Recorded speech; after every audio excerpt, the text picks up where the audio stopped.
Antes de mais, tenho que lembrar que dicas de hardware em direto, link aqui em baixo para o canal da Twitch. Stream à segunda e à quarta quase religiosamente, e dependendo da semana, ao domingo e ou quinta-feira também, ok? Sempre à mesma hora, o horário está lá, links em baixo para merchandise espetacular como este casaco, e vamos para o vídeo. Caixas que eu recomendo para computador em situações diferentes, cada macaco no seu galho, como se costuma dizer. Portanto, trago aqui alguns exemplos de algumas que eu acho que são boa ideia tu comprares. Lembrando que tal como qualquer pessoa, é impossível nós termos experiência com todas as caixas. Portanto, existem naturalmente algumas que são boas opções. Eu, se nunca tiver pegado na caixa ou numa variante da caixa, porque existem caixas que têm apenas uma ligeira alteração de uma versão para a outra, portanto é fácil, se eu já tiver usado uma, já tiver montado um PC ou desmontado um PC ou feito alterações no PC com uma caixa, e houver outra que tenha uma pequena variação, mas a caixa em si seja 95% a mesma, dá para ter uma ideia clara de como é que ela se vai comportar. Existem outros modelos que eu acho que são ótimas opções, ou o contrário, que são péssimas opções, mas eu nunca peguei nem nessa caixa, nem em nenhuma variante dessa caixa, portanto, estar a falar por palpite. Ainda que haja aqui um exemplo. Bom, portanto, vamos começar pela mais barata. Isto é uma caixa onde eu já montei por 44,90, se o preço se mantiver, é uma boa opção. Se tu tiveres que baixar o preço até aqui. Não confundir, como eu que confundo nomes que são parecidos, não confundir com esta caixa, que é ZS.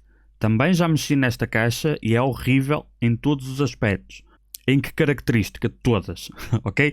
Esta caixa é horrível, não vale a pena poupares 5 euros em relação a esta para comprares a ZS, porque a ZS é má em acabamentos, é má em qualidade de materiais, é má em refrigeração, é má em espaço para tu montares o PC ou fazeres uma alteração a um PC montado. Esta custa 5 euros mais e é um upgrade em todas as características. E é sinceramente o mínimo que eu gastaria. Agora, o que é que eu recomendo tu colocares aqui? Se vais comprar, por exemplo, um Ryzen 3600 e vais usar uma 1660 Super, se quiseres poupar ao máximo na caixa porque te está a faltar se calhar 20 euros para conseguires comprar a 1660 Super, não é a minha primeira opção, mas é viável. Num PC, entre aspas, normal, ela tem todo o espaço que tu precisas, ela tem esta grelha à frente, o que só por este aspecto e por ela ter um volume interno aceitável pelo preço, faz com que ela já seja melhor que muitas outras caixas, às vezes até mais caras. Sendo que ela vem, apesar de não estar na imagem, ela vem com 3 ventoinhas pré-instaladas. Não te recomendo colocares aqui uma 2070, um i7 ou um i9 ou um Ryzen 9, tipo esquece, não faz sentido. Para um PC aí na casa dos 800, 900 euros e se calhar precisas poupar 20 euros, é uma boa opção. Agora, há uma caixa que me perguntam muito, eu nunca peguei na caixa, que custa o mesmo. Eu pus aqui até porque custa o mesmo. Eu acho que é uma boa opção pelo preço. Também para um tipo de build mais ou menos idêntico. A questão é, eu nunca peguei na caixa e eu não sei se ela não vai ter algum problema que não seja aparente. Se eu não estiver enganado e queres mesmo esta caixa, confirma uma coisa. Eu estou na ideia que ela não traz nenhum tipo de controlador RGB. E ela vem com 2 ventoinhas RGB e atrás não tem iluminação, se não estou em erro. Portanto, existe uma versão com RGB de 12 volts e há uma versão da caixa com RGB de 5 volts, aquele 3 pinos. Se tu vais comprar isto, confirma se realmente ela não traz o controlador, porque tu vais ter que a ligar diretamente à bordo e, portanto, a motherboard vai ter que ter essa conexão RGB de 4 ou de 3 pinos, portanto, de 12 ou de 5 volts. E poderás precisar também de um splitter RGB. Poderá ou não o custo final da caixa aumentar, porque se tu fores comprar a versão com RGB 5 volts, ela não trouxer controlador, a tua motherboard não tiver, tu vais precisar comprar um controlador. Dependendo do controlador, podes ou não ainda precisar de um splitter, depende do controlador que for, e isso vai fazer com que a caixa fique eventualmente uns 20, 25 euros ou até mesmo 30, dependendo, mais cara. Por um preço acima tu já tens caixas que são muito melhores em tudo. Outra coisa que salta à vista, só ao olho dá para perceber, é que ela é muito curta. Em qualquer caixa que é muito curta, pode limitar o comprimento máximo da GPU, mas só por isso a grande maioria das GPUs, eu diria todas as placas gráficas que tu queres meter numa caixa de 40 euros deverão caber. Porque se tu vais meter aqui uma versão muito comprida de uma 2080 Ti, é má ideia juntar uma placa gráfica de 1300 euros com uma caixa de 44. Não é preciso perceber de informática, é preciso perceber de bom senso. O que pode acontecer mais facilmente é tu quereres colocar um water cooler à frente, nem que seja por estética, em vez de colocares em cima, como está na imagem, e o comprimento da GPU pode não ser muito grande, mas pode interferir depois com o radiador, mais as ventoinhas do radiador à frente. É outra coisa que deves confirmar. No entanto, eu nunca peguei nesta caixa, portanto, queres a minha opinião sincera se ela vale a pena? Não existe opinião porque eu não sei, ok? Mas muita gente me pergunta, portanto fica aqui registado só que eu não sei. Depois, uma caixa que eu gosto muito. Lá está, é um exemplo daquilo que eu falei no início. Eu nunca peguei numa P300 Air, mas já peguei numa P300. E eu gosto muito da caixa. Por acaso, esteticamente nem gosto muito, mas pelo preço é uma caixa muito bem feita. A P300 não Air não é uma caixa com muito bom airflow, mas também para o tipo de PC que tu à partida vais colocar lá dentro, uma 1650 Super, uma 1660 Super, um i5 ou um Ryzen 5 é suficiente. A versão Air simplesmente tem toda uma grelha à frente, a maior capacidade de refrigeração. E é o tipo de caixa que eu acho equilibrado para um PC que tu vais montar, que custa alguns entre 800 a 1000, entre 800 a 1000 euros mais ou menos. Acho que é o tipo de caixa que se enquadra bem. O que tu deves fazer se comprares esta caixa, se escolheres esta caixa, é comprar uma ou duas ventoinhas para acrescentar à frente, assumindo que estás a usar um processador e uma placa gráfica dedicada, ok? Se tu só tiveres uma ventoinha, coitadinha dela, se colocas uma placa gráfica dedicada em um processador, estás a ter o computador mais quente sem necessidade quando compras uma caixa cujo benefício é exatamente um bom fluxo de ar pelo preço, mas para haver o fluxo de ar tem que haver as ventoinhas.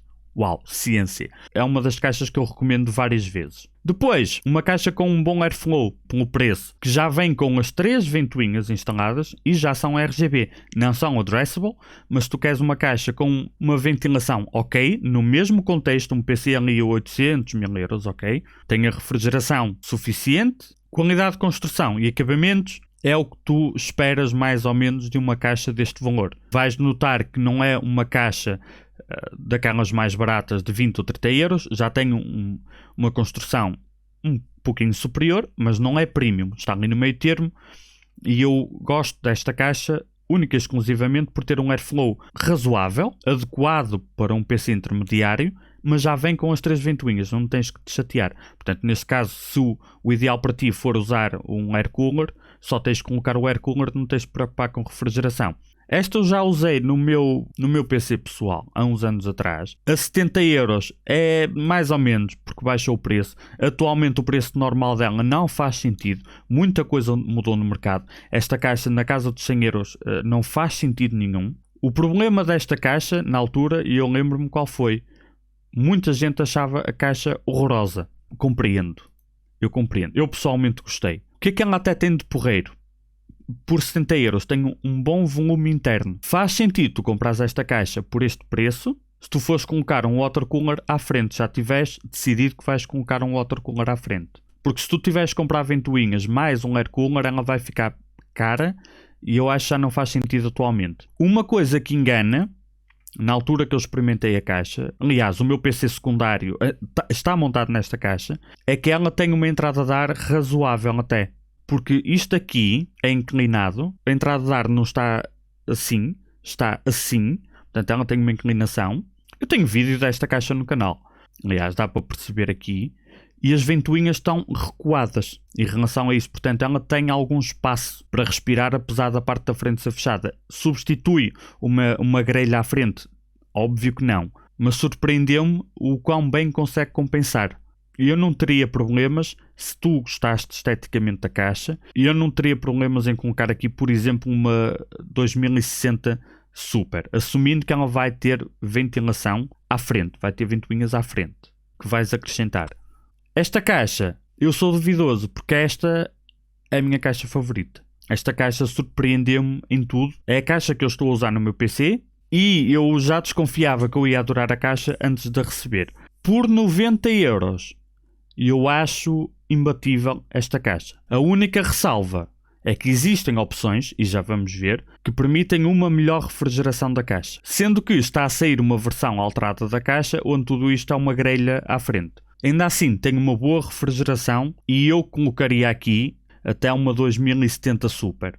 Tu tens uma flexibilidade enorme na forma como montas. Aliás, eu tenho um vídeo recente onde fiz uma build com o meu PC nesta caixa, e o que surpreendeu nesta caixa é o preço. Está imbatível na qualidade de acabamentos, a atenção nos detalhes, a flexibilidade que tu tens para instalar ventoinhas ou radiador à frente, porque tu consegues, se tu vires o vídeo, vês eu a mexer, a tirar isto fora, isto sai fora para tu instalares o radiador ou as ventoinhas, e tem posições diferentes. Tu podes fazer com que as ventoinhas ou o radiador fiquem um bocado mais para trás ou um bocado mais para a frente, mediante o que tu queiras ou mediante o que tu precisas.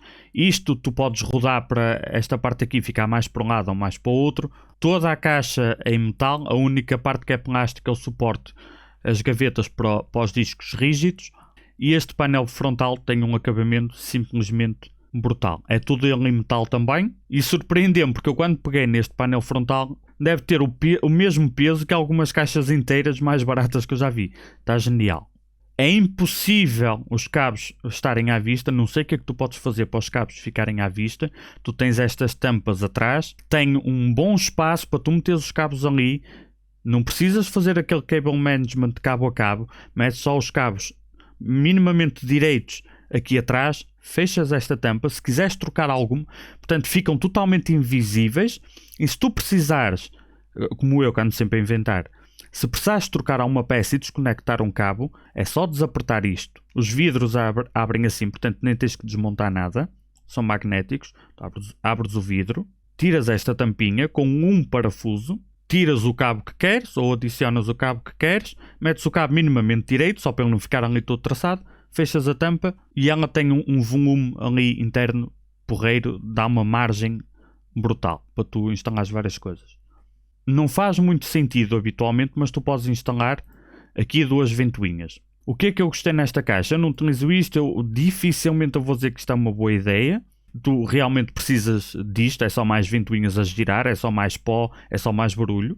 Mas, se tu realmente quiseres um bocadinho de refrigeração a mais para a tua placa gráfica, existe um detalhe aqui, que ela tem entrada, isto está recuado, isto parece simplesmente estético, mas tu tens aqui uma entrada de ar para estas ventoinhas. É uma entrada de ar grande? Não. É pequena? Faz muita diferença? Não.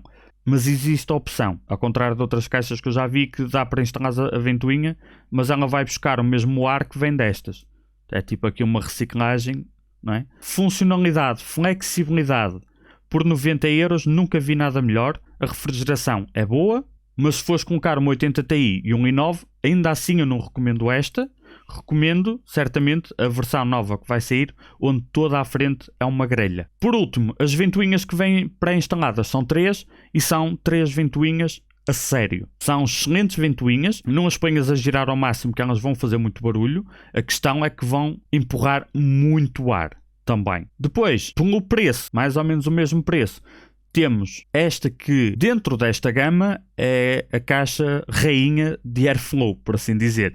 Dentro desta gama, dentro deste preço, se tu preencheres isto com ventoinhas, que ela vem com 2, se tu puseres mais uma à frente, ou até no limite, as 3 à frente e uma atrás, e tiveres um air cooler, maravilhoso. Se meteres um water cooler à frente, para dar prioridade ao arrefecimento do CPU, maravilhoso. Tendo em conta o tamanho dela e o preço, é a caixa com melhor airflow que vais arranjar desta gama. Qual é a limitação dela? Porque os acabamentos também são excepcionalmente bons. Espaço, neste caso comprimento. Se quiseres colocar um water cooler à frente e não em cima, o espaço que vais ter disponível para a placa gráfica vai reduzir muito. É só isso, tens de confirmar antes de comprar. Tu vês as especificações, vês qual é o comprimento máximo e vês se consegues colocar a placa gráfica que tu queres comprar mais o radiador. Todos os produtos têm na especificação o comprimento, a caixa diz na especificação qual é o comprimento dela, é só fazer uma conta de somar e ver se o resultado é superior ou inferior e descobres. Se tudo couber lá dentro, em termos de comprimento, por este preço e Airflow for a tua prioridade, não é difícil de escolher. Meshify C está aqui para ficar. Se tu queres espaço, qualidade de construção, bons acabamentos, funcionalidade, flexibilidade, no tipo de build que tu podes fazer. Meshify S2 Mesh. Custa 150€, entra naquele valor premium. Quem já trabalhou com caixas Fractal Design, acho que é escusado referir a qualidade de construção destas caixas. Muitíssimo bom, tem sido sempre, pelo menos desde que eu tenho experiência com Fractal. Tens espaço, flexibilidade, tens um hub para ventoinhas, já incluído, que não é nada demais, mas é um extra. Tens flexibilidade para instalar vários discos. Tens todo este espaço livre aqui, se quiseres montar um open loop mais tarde. Aqui consegues instalar SSDs e tens uma flexibilidade no posicionamento dos mesmos. Uma coisa que todas as caixas, na minha opinião, deveriam ter quando o filtro de pó ocupa o comprimento da caixa, é que ele saia pela frente. Portanto, se vais comprar um Ryzen 9 ou um i9 e vais colocar uma 2080 Super ou uma 2080 Ti, esta é uma caixa que se adequa perfeitamente. Vais colocar um watercooler de 360, é só colocar em cima ou à frente, como preferires. Uma caixa que eu adorei montar um PC aqui dentro. Brutal, simplesmente adorei. É diferente, é uma caixa que não luta muito contra ti. Se quiseres montar um PC aqui, tem um espaço espetacular. A única coisa que te vai atrapalhar um bocado é se colocares vários discos ou SSDs SATA. Fica um bocado apertado aqui. Aqui é onde vais instalar os discos 3.5 e depois aqui podes instalar SSDs. Se tu tiveres discos e SSDs, o emaranhado de cabos SATA aqui, eles vão ficar todos muito perto uns dos outros, uns para um lado, outros para o outro. É um bocado tricky, mas se tu tivesse lá um M.2 e um SSD, ou um SSD e um disco rígido, ou dois SSDs SATA, é canjinha. É só quando queres passar daí para cima. Em termos de refrigeração, a caixa pede para tu lhe colocares um watercooler. A caixa tem boa refrigeração. Se tu tiveres uma placa gráfica que aqueça muito, tu podes instalar ventoinhas em baixo, em último caso, e ela tem um bom espaço para entrada de ar em baixo. Se colocares um air cooler aqui, ela vai perder um bocado, porque as ventoinhas estão a puxar ar daqui, ela tem que dar a curva, e depois não tem nenhuma ventoinha aqui. Esta versão não está para colocares uma ventoinha aqui. O ar que entra no air cooler não vem direto, vem de lado, e depois ainda tem que dar uma curva para sair. Ela não é feita para isso, é feita para o watercooler, é pensada nisso, ainda que tu consigas. Na GPU, a build que eu fiz nesta caixa, experimentei sem ventoinhas em baixo, tem apenas um watercooler, um watercooler 360 aqui e depois 3 ventoinhas aqui. Naquele caso foi perfeitamente suficiente, eu já conhecia as temperaturas daquela placa gráfica em situações diferentes, na altura foi uma 1070 e ela praticamente não perdeu. Mas também é só uma 1070, talvez com uma 2080 Ti te devas preocupar, dependendo também da versão que for, colocar ventoinhas em baixo. Mas ela permite e tem uma boa entrada de ar em baixo. A questão é que quando olhas para esta caixa, primeiro tens que gostar dela esteticamente. Em termos de materiais e acabamentos, vale muito bem os 130€. Está excepcionalmente bem feito. Mas tens que pensar que ela é feita a pensar em watercoolers, portanto, não metas aqui o teu Noctua NHD15, que eu também adoro o dissipador, mas não é para aqui, não casa bem. Portanto, bandidos, para este vídeo é tudo, não se esqueçam, links em baixo para live stream e vemo-nos lá.